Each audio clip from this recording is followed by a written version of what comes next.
I'm going to give you some of the secrets about how we make you buy what we want you to buy.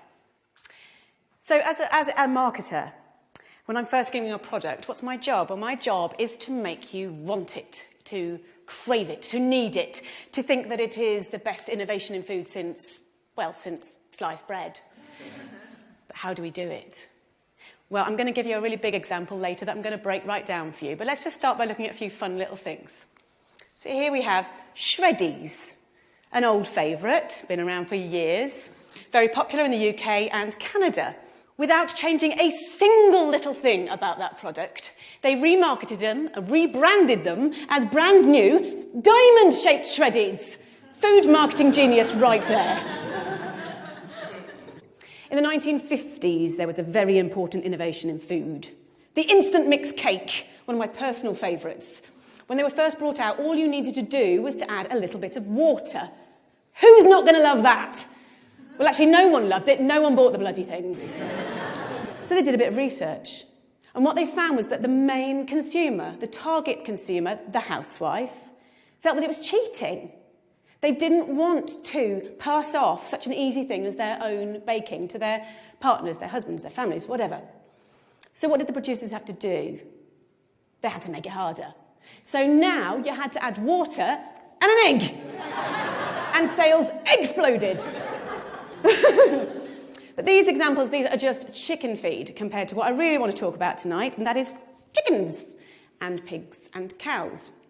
So when we think about where chickens, etc. come from, we think about something a bit like that.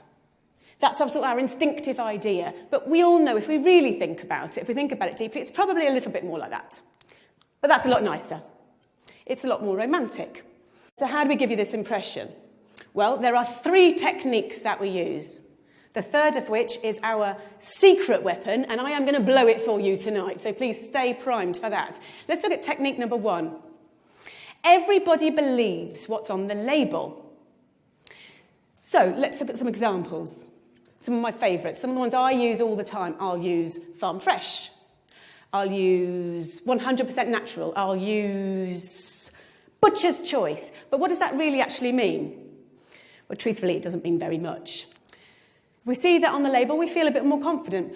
But let's have a look at what a farm really looks like. It probably looks like that. Now, this is a concentrated animal feeding operation.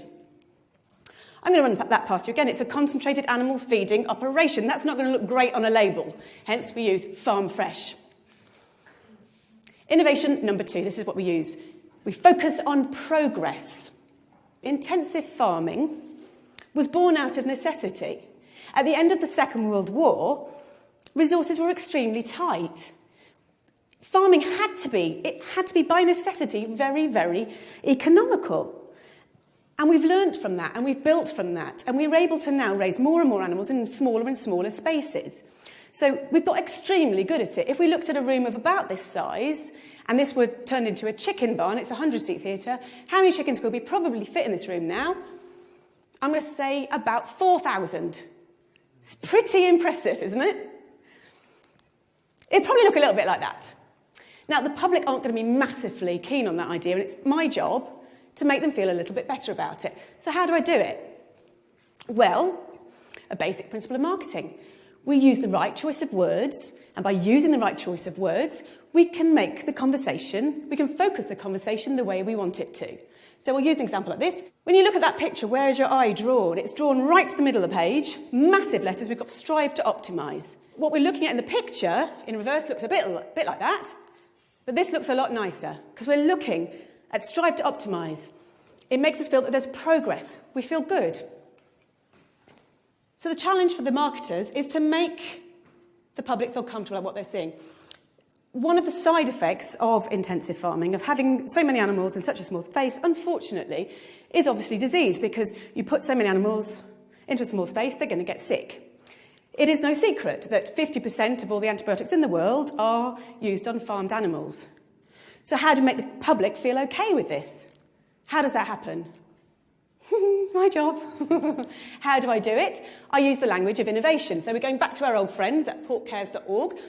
And what they do is they say, as farming has become more efficient, veterinarians have incorporated new technologies and methods into practice. This makes us feel good. This is positive. Yeah? This is progress. And when we're then marketing to future consumers, we would perhaps use something like this. This is a colouring book. Pigs and pork. It's absolutely gorgeous. And what we're doing here is we're getting the children to focus on the fact that we're using innovation. So by bringing the pigs out from the muddy fields and into the clean barns, we're taking them away from all that nasty, dirty mud and all the diseases that are lurking there within. Positive. So on to our secret weapon. This is what we really need to focus on. So these two techniques alone, they are not going to work. We need a secret weapon, number 3. It is actually in this room right now. Secret weapon! It is you. So how do we do it? When you're in the supermarket, you don't want to think about where those products have come from. You don't want to think about how those animals have been reared, how they've been treated.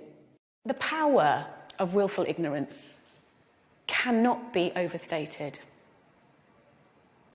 This is systemised cruelty on a massive scale, and we only get away with it because everyone is prepared to look the other way. Thank you.